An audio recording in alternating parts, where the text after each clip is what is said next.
受影响有，暂时没有增长，只是保持着罢了。Our business is very bad. Our business fall down. Don't have customer, not like before. Yeah, it's very less people come.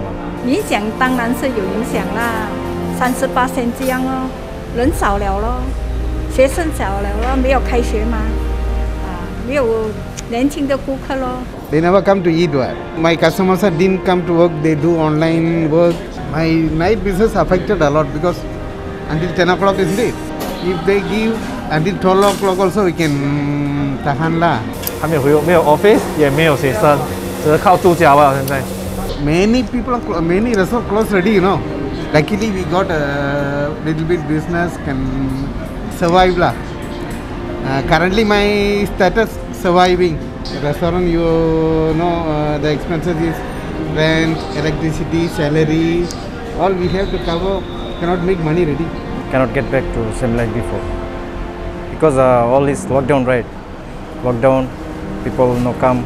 我们还可以啦，不是我们比较力薄小嘛，生意还少38%而已的，还可以 cover 啦。有 delivery 的 Grab Food 啦，delivery food 那些一点哦，好过 MCO 啦那个时期啦，现在比较人潮比较多一点啦，上次 MCO 就比较少人潮啦。Hidup di Selangor dan di Malaysia adalah begitu santai. Kita sering pergi ke gerai mamak dan di kafe-kafe yang lain untuk lepak, berborak dan juga mengambil gambar, selfie. Tetapi apabila berlakunya COVID-19 itu, dia mengubahkan cara hidup kita, dia menyebabkan perniagaan kita terjejas. Jadi apakah yang akan berlaku pada masa-masa akan datang untuk perniagaan kita? Khususnya perniagaan kecil dan perniagaan yang sederhana.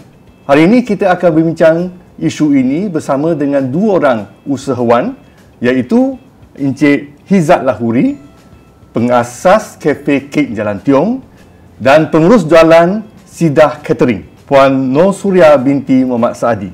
Bagaimanakah pandemik COVID-19 ini telah pun menjejas perniagaan anda?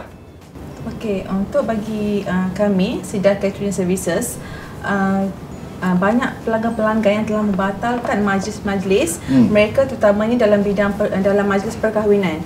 So ini menyebabkan kami terkesan kerana mereka ingin kembalikan semula wang mereka. Kami juga tak dapat nak masuk daripada order daripada company-company ataupun individu, sebabnya kita memang tak dapat nak buat event apa-apa dalam tempoh PKP tersebut kan.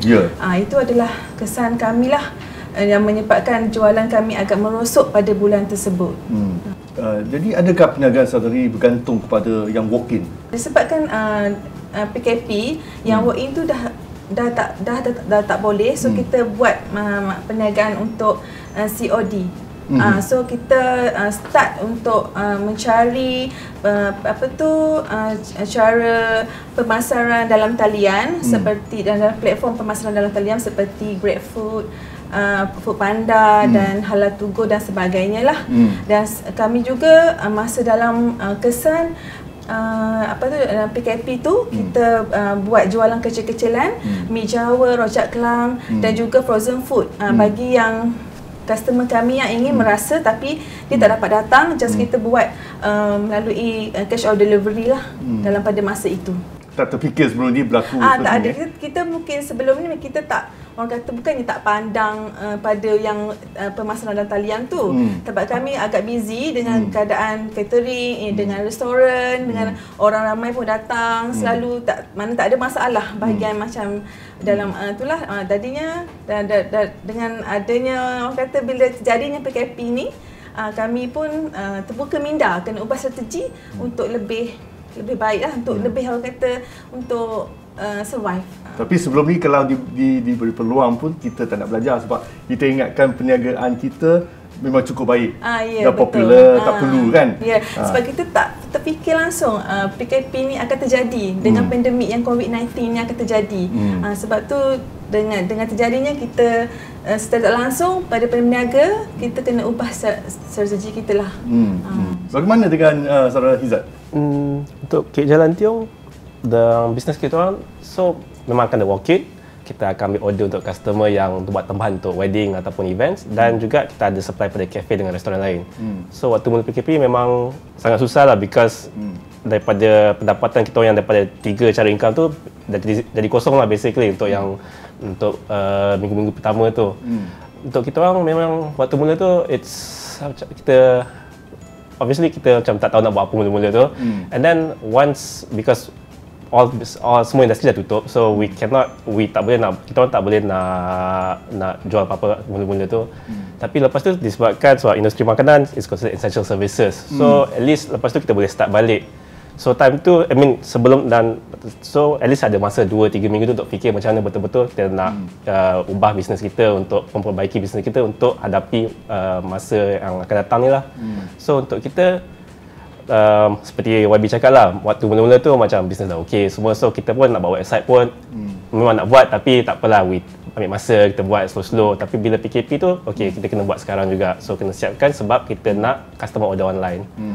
So semua tu kita ambil masa yang 2 minggu waktu semua industri tutup tu untuk buat semuanya, untuk prepare untuk buka balik lah. So kita buat website, kita cari delivery partner, kita kena research lah macam mana Foodpanda ke GrabFood ke macam ni semua. Tapi bila kita research, kita tak boleh nak ambil Foodpanda dan GrabFood sebab dia orang akan ambil commission yang tinggi, 30%. Untuk kita orang susah sikit sebab kita punya cost ingredients sangat tinggi. Sebab kita akan ambil imported punya chocolate, kita akan ambil butter imported, kita akan ambil bahan a lot yang macam kita punya cost tinggi sikit lah. So kalau kita nak ambil GrabFood, Foodpanda semua memang susah untuk kita sebab kita jual pun, kita punya untung pun sangat sikit, macam tak worth it sikit lah untuk kita orang. So we had to research lah, kita tanya kawan, kita tanya bisnes lain macam mana dia orang buat semua. So kita akan jumpa platform lain seperti Odell, seperti StoreHub, Beep yang akan ambil commission yang jauh lagi rendah lah. Tapi yang bezanya is that kita kena promote sendiri bisnes tu. Kita tak ada macam Foodpanda atau GrabFood yang ada platform sendiri yang besar untuk promote. Kita memang promote sendiri, tapi customer akan order direct dengan kita lah, daripada website kita. Jadi semasa berlakunya PKP, apa diumumkan PKP 2 minggu, lepas tu tiba-tiba sambung lagi 2 minggu, lepas tu sebulan, ya. Jadi dia ambil masa berapa lama untuk saudara-saudari untuk ubah cara perniagaan daripada fizikal kepada secara hantaran online dan sebagainya? Berapa lama? Start daripada PKP diumumkan, kita memang mengambil yang inisiatif untuk mengubah strategi kita. Sampai sekarang kita masih menggunakan strategi contoh dalam pemasaran digital tu, dan juga kami juga masa dalam tempoh PKP kami pun menerima daripada order juga daripada institusi pendidikan tinggi, yang mana kami memberi pada foreigner dan juga institusi pengajian tinggi yang mana pelajar yang tak dapat balik pada masa itu. Jadinya kami teruskan strategi mana yang ada, yang menggunakan COD semasa pandemik tu, dan juga platform yang saya bagi tahu tadilah. Jadi semasa apabila kita dah mula perniagaan dengan online, dengan hantaran, jadi kalau berbanding dengan sebelum PKP, bagaimana keadaan dari segi keuntungan, jualan dan keuntungan? Adakah dia lebih baik berbanding dengan sebelum PKP, ataupun dia dah lebih baik, atau bagaimana? Semestinya sebelum PKP tu kita lebih banyak dapat order daripada customer, contoh wedding, corporate event yang besar-besar kan. Tapi selepas saya umumkan, banyak yang I cakap customer yang dah nak cancel, yang postpone ke tahun depan. Jadi itu memang orang kata dia agak merosot sikit dari segi jualan, tapi kita tak teruskan untuk survive dari segi yang kita ubah cara tadilah, melalui online, melalui, dan kita pertingkatkan lagi promosi kita melalui IG, Facebook, macam itulah kita akan buat. Jadi kalau berbanding dengan keadaan sebelum PKP, sekarang perniagaan macam mana? Sebelum PKP, sekarang ni kita masih survive lagi, masih struggle, tapi kita order dah semakin baik, tapi cuma orang kata kapasiti order tu kurang daripada dulu, sebab lagipun saranan kerajaan yang bagi tahu kita boleh buat 500 pack sahaja kalau untuk wedding, kan. Jadinya kita just carry on je kita punya yang kerajaan bagi, tapi kita just ikut SOP juga melalui majlis-majlis lain juga. Tapi yang alhamdulillah lah setakat ni kita masih boleh survive lah. Itu sebab untuk catering kan, sebab catering sudah tentu sudah tentu dia ada perlukan order. order yang banyak sebab kehadiran majlis yang ramai kan. Betul. Jadi dia memang jelas dia terjejas. Yes. Tapi dari segi kalau jualan apa tu seperti yang dibuat oleh berjualan kek dan sebagainya, dia tidak memerlukan apa tu majlis. Jadi adakah itu terjejas dengan teruk? Ya, terutamanya pada mulanya, sebab pada mulanya waktu sewaktu orang tak nak keluar rumah ataupun orang tak boleh nak keluar rumah semua, so waktu tu pendapatan kita just break even je. Basically kita akan cover cost, kita cukup duit untuk cover cost overhead dan kita cukup duit untuk bayar gaji semua pekerja full time. Sebab yang kita pentingkan time tu is that kita nak make sure yang kita boleh bayar gaji semua staff kita kadar yang sama je daripada dulu. Itu yang paling penting untuk kita. So sewaktu PKP kita just ambil masa seminggu untuk tukar kita punya business sikit. Waktu dah boleh buat delivery semua, mula-mula kita hantar sendiri. Staff kita akan, saya dengan wife saya ataupun staff kami akan buat penghantaran. Dan lepas tu kita ada platform online tu yang kita pakai order dengan Beep Store Hub. So customer order online dan kita just prepare semua kat kedai dan semua delivery riders akan datang ambil macam tu. And then now sebab customer dah boleh datang kedai semua, so I would say macam dalam 80% dengan sebelum ni, waktu sebelum PKP, sebelum COVID-19 start. Jadi ada pemulihan yang lebih ketara lah berbanding dengan catering, sebab catering masih ada kekangan lagi kan? Betul. Bagaimana dengan keadaan masa PKP sebelum ni, belum masuk PKPP, bagaimana untuk mendapatkan bahan mentah? Adakah masalah untuk mendapatkan bahan mentah? Sebab mungkin pesanan banyak, tapi kalau bahan mentah, bekalan bahan mentah tu kalau dia ada masalah, sudah tentu dia menjejaskan hantaran kita. Okey, bagi sedar catering, pembekalan bahan mentah itu adalah agak terhad sebab kebanyakan kita punya order tu barang import tak boleh masuk ke negara kita. Tapi kita masih boleh orang kata stabil sebab masa PKP kita tak banyak order event besar-besar. So untuk order yang biasa contoh kita buat yang mi Jawa dengan rojak Kelang tu kita masih boleh boleh okeylah. Bagaimana dengan barang yang kita guna macam tepung, butter, coklat semua sebenarnya tak ada masalah waktu mula-mula tu untuk dapatkan bahan mentah. Tapi yang pelik sikit is that waktu sejak ke belakang ini lagi susah dapat sebab I think orang waktu PKP semua dah macam dah biasa duduk rumah, dah biasa dan ada masa untuk buat bisnes sendiri. So saya pada pendapat saya lah, macam orang akan start jual kek sendiri, akan jual cheesecake, akan jual mi Jawa, akan jual semua daripada rumah, buat bisnes sendiri kat rumah. So sejak ke belakang kita ada masalah sikit lah dapatkan bahan macam cream cheese ataupun butter dah naik harga, coklat dah naik harga. So bila tanya supplier, a lot of them say that memang demand tu tinggi sangat daripada orang-orang yang macam individual buyers, bukan company yang beli, tapi individuals yang akan minta dia orang stok. So waktu mula-mula tak susah sangat, sekarang ni ke belakang ni susah lebih sikit nak dapatkan bahan mentah. Saya dapati ramai orang yang dia masa PKP sebab dia tak boleh keluar, nak beli pun kedai semua tutup, gerai tutup. Jadi dia belajar buat kek sendiri, buat roti sendiri, buat macam-macam, buat kuih sendiri. Yang dulu tak terfikir nak buat pun dia buat sekarang. Jadi adakah dia akan menjejaskan ataupun telah menjejaskan perniagaan khususnya saudara Izzat sebab jual kuih ni, sekarang banyak orang buat kek sendiri. Jadi adakah dia akan mendatangkan kesan disebabkan ini, jadi orang kurang beli sebab dia boleh buat sendiri? Itulah, macam kawan-kawan saya pun ramai dah start buat cheesecake, so actually they are my competitors now. Tapi I wouldn't say terjejas. I tak rasa macam sebab ada lebih competition dia akan affect business saya. Sebab saya rasa kalau buat benda yang bagus, buat benda yang sedap, buat benda bagi servis yang bagus, business tu akan business tu akan okay. So sometimes ada competition bagus sebab it creates macam lebih awareness pada orang ramai, tahu oh ada kek banyak ni, so saya nak cari siapa yang jual. Yalah, I akan beli daripada kawan yang orang ni semua, tapi saya akan tahu oh saya nak cari yang sedap juga, ataupun saya nak cari mana yang orang ramai beli. So I think lagi banyak competition tapi it's good as well. Mi rojak juga kan, mi rojak dengan apa ni mi Jawa. Orang pun nak belajar sendiri. Adakah ia akan menjejaskan perniagaan saudari? Bagi saya, kebanyakan dalam PKP ramai yang kehilangan kerja kan.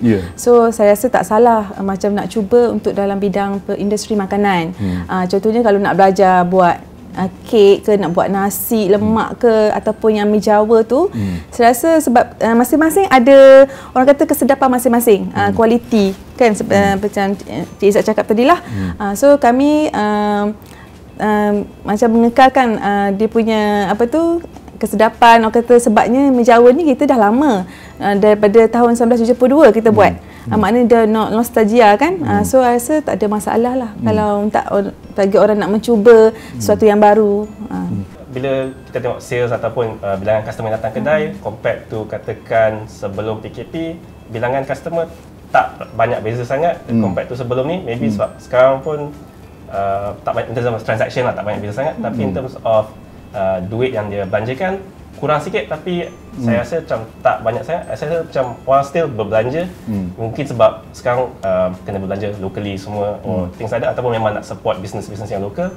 So untuk perniagaan saya dengan isteri saya, Kek Jalan Tiong, saya rasa sejak kebelakangan ni tak berkurang. I mean dalam 80% 90% compared to sebelum ni lah. Ada tak fikir cara untuk meningkatkan jualan kita? Sebab sebelum ni kita tak tahu nak gunakan cara social media, ya, dan bukan dalam keadaan yang terdesak, kita pun tak nak cuba, kita selesa dengan apa yang kita ada. Ini biasalah.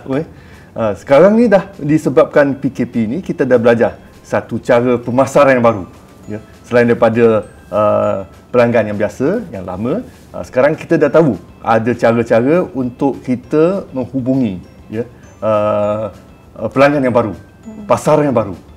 Jadi adakah itu akan dikekalkan, ataupun kita ada cara lain untuk meningkatkan penjualan? So tentu dalam perniagaan kita tidak mahu kita sentiasa mempunyai pendapatan yang sama, keuntungan yang sama, sebab inflasi pun, ya, menyebabkan perbelanjaan kita pun bertambah.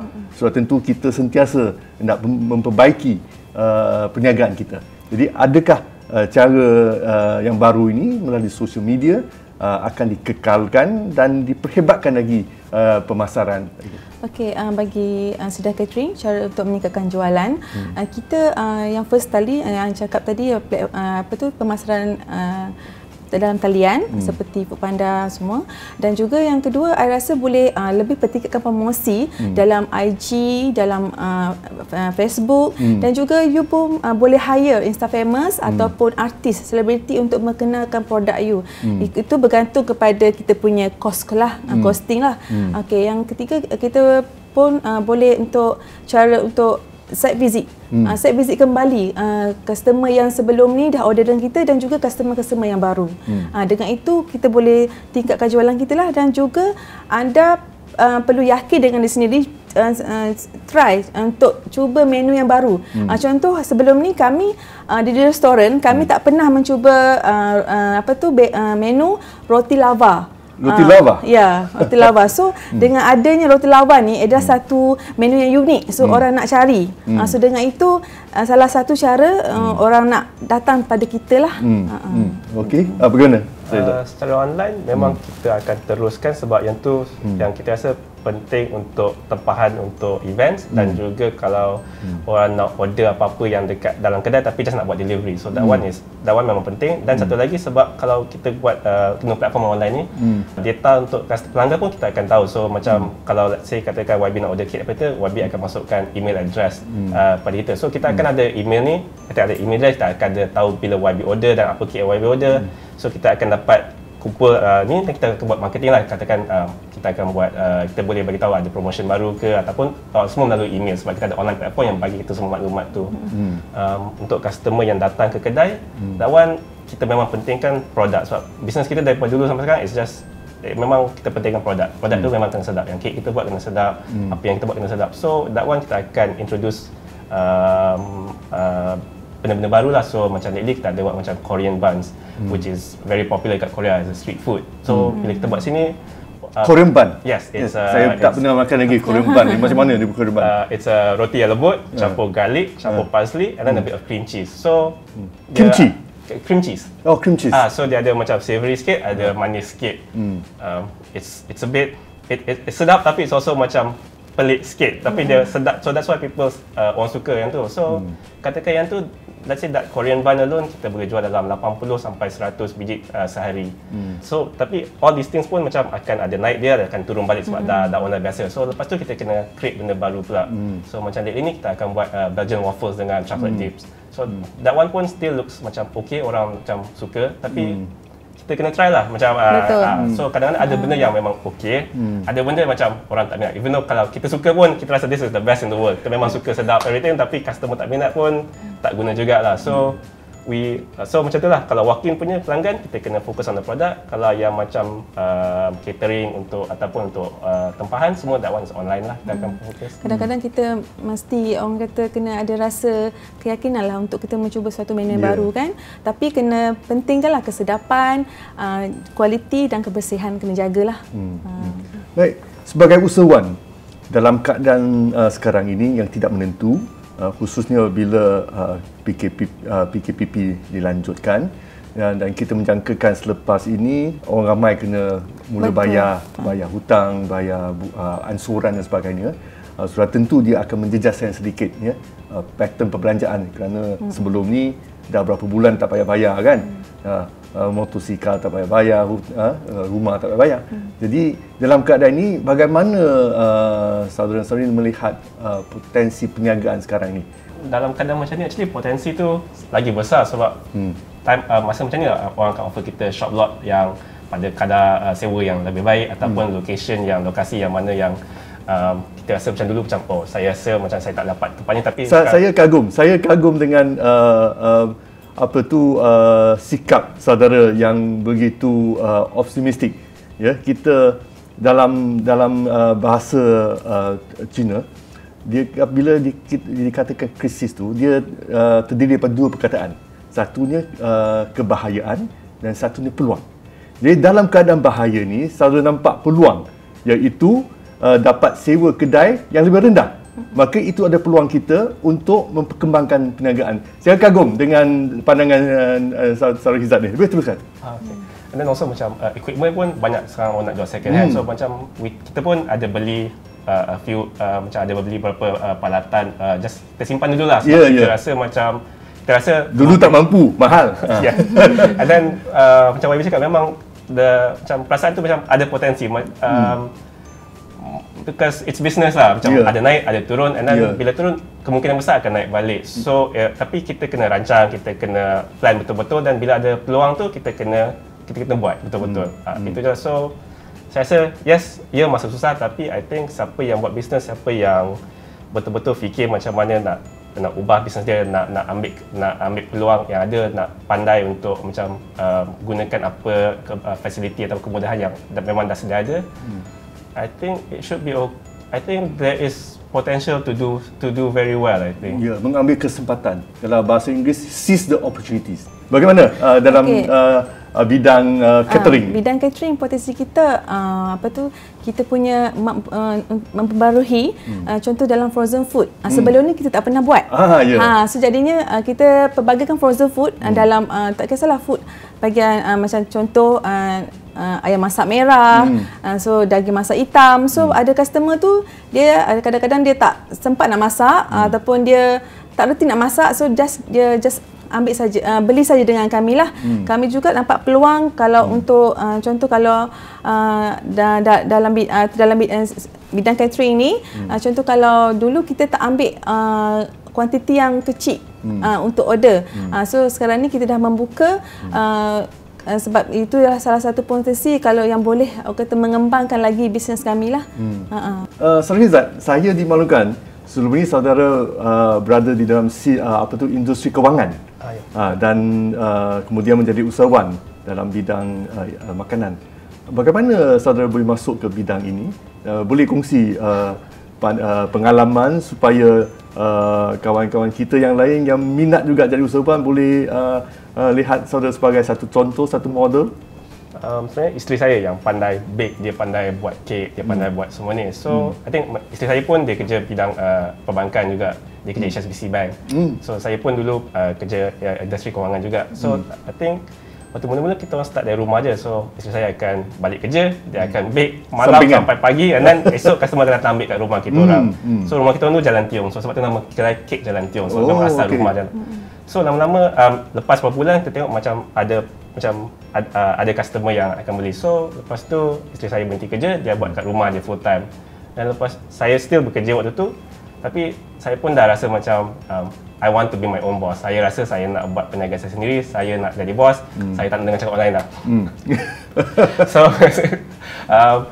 tak pernah fikir risiko kalau saya letak jawatan, lepas tu masuk dalam perniagaan sebagai usahawan, kemudian saya gagal atas sebab-sebab tertentu, kemudian saya akan kehilangan perniagaan, saya nak cari kerja, mungkin tak pasaran ada masalah, tak dapat kerja. Ada tak terfikir risiko ini? Sebelum tu memang fikir hari, so risiko tu sangat tinggi. So kita buat perlahan-lahan. So waktu mula saya pun sambil kerja, saya kerja part time weekend dekat kafe-kafe. Saya belajar macam mana orang buat operasi kat kafe, macam mana nak buat coffee, macam mana nak serve customers, macam mana rasa bekerja di dalam suasana tu lah. So lepas buat tu, then saya plan lah dekat office saya, ataupun di rumah malam-malam saya akan plan, saya akan buat kira-kira untuk kewangan berapa banyak kos untuk buat kedai, sebab saya dah tahu harga equipment, saya dah tahu macam mana cari supplier, harga kontraktor, berapa banyak kita boleh jual, berapa banyak kos nak cari pekerja semua. So risiko memang tinggi, tapi kita waktu saya dan isteri saya start, kita start kecil-kecilan. So kita ambil sewa pun harga sewa pun sangat rendah waktu tu, sebab kedai tu tingkat 1. Tak ada orang lalu pun takkan nampak kedai tu, tapi kita rasa sebab kita yakin that our product, that what we are doing is very good. Kita rasa macam dalam Shah Alam tu tak ada orang buat macam kita, tak ada yang kek yang rasa sedap macam yang kek Jalan Tiong buat. So kita buat, yes, it's a leap of faith, tapi kita dah plan, kita dah buat plan betul-betul. Waktu kita buat tu pun kita buat construction, kita dah it's not macam kita terus buat je. Kita memang dah lama dah 2-3 tahun dah planning, dah try sikit-sikit, dah makin lama makin besar sikit-sikit. So yes, risiko tinggi, tapi kalau plan betul-betul, kalau try dulu, dah testing dengan customer betul-betul, saya rasa and customer suka, nampak macam ada jualan semua, dan I think it should be okay. Saya rasa bangga dengan kejayaan saudara mengikut rancangan. Tak payah pergi business school, tak payah ambil MBA untuk nak mula perniagaan. Dengan cara ambil kerja sambilan, belajar, tengok macam mana orang buat, ya. Yang penting adalah pengalaman itu, kita terus belajar dari situ. Saya jemput saudara Seri untuk memberi kata-kata galakan kepada usahawan kita yang mungkin ada yang setengah-setengah ni masih dalam keadaan tertekan, masih cuba mencari jalan, dan ada yang mungkin berputus asa. Jadi daripada contoh dalam pengalaman saudara sekalian, saya rasa sudah tentu ada sesuatu yang boleh bantu usahawan kita untuk mencari cara yang terbaik bagi masa akan datang. Okey, untuk especially untuk usahawan makanan, anda jangan takut dan menerima cabaran sebab akan mendatang kita tahu apa terjadi. So kita cuba untuk sesuatu yang baru, contoh menu yang baru ataupun dari bidang yang barulah. Kalau jika contoh dulu you pernah jadi pilot, tapi sekarang you dah tak ada, kehilangan kerja, tak salah rasanya kalau you nak cuba dalam bidang makanan. So juga yang kedua, you jangan putus asa. Cepat putus asa dengan sesuatu yang you buat dah tak ada lagi. Yang contoh hilang kerja lah, dah tak ada lagi. So cuba untuk orang kata sesuatu yang baru, untuk orang kata pendapatan dan survive dalam PKPP ini. Sorry, Ustaz. Saya rasa bila rasa pada pendapat saya, bila rasa tertekan tu, itulah masanya untuk buatkan sesuatu, sebab memang ada motivasi, memang ada rasa terpaksa kena buat. So inilah masanya untuk lakukan perubahan yang untuk memperbaiki diri ataupun memperbaiki keadaan diri. So kalau nak buat sesuatu tu, saya pada pendapat saya kena rancang betul-betul. Apa pun nak buat, apa ada makanan ke apa pun kena rancang betul-betul, kena testing dulu sikit-sikit. Tapi bila testing tu, cuba dapatkan pendapat bukan daripada keluarga ataupun rakan-rakan, sebab diorang mesti cakap okey. Cuba cari pendapat orang yang tak dikenali, cuba jual betul-betul sikit-sikit, dan lepas tu kena objektif, mana yang elok, mana yang tak elok, dan mana yang elok kita try perbaiki lagi. So bila kita rasa macam dah ada asas yang kukuh, memang dah ada kita pun tahu yang apa kita buat tu elok ataupun bagus compared to apa yang ada di luar sana tu, buat betul-betul lepas tu. Just lakukan sebaik mungkin lepas tu, and then saya rasa insyaAllah memang akan you will do well lah. Satu lagi, jika orang kata kita jujur dengan sesuatu pekerjaan, insyaAllah akan dapat pasti pelanggan yang baik lah. Terima kasih. Saudara penonton sekalian, saya rasa amat kagum dengan kegigihan yang ditunjukkan oleh Puan Suria dan juga Saudara Hizat. Saya kagum dengan kegigihan mereka, dengan sikap yang positif mereka dalam keadaan yang begitu tertekan, dan saya kira kita tidak ada sebab untuk berputus asa dengan apa yang kita hadapi sekarang. Memang hidup susah, tetapi bukan kita seorang saja yang hidup susah. Seluruh dunia memang terjejas oleh COVID-19 ini. Jadi kita perlu mengambil sikap yang amat positif untuk mengharungi rintangan dan cabaran yang kita hadapi sekarang.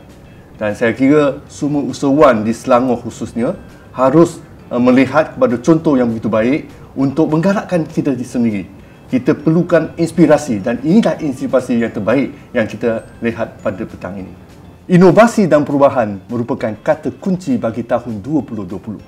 Di sini kami sediakan sedikit maklumat, khususnya maklumat daripada kerajaan, dengan harapan dia dapat membantu dan memanfaatkan usahawan di industri kecil dan sederhana.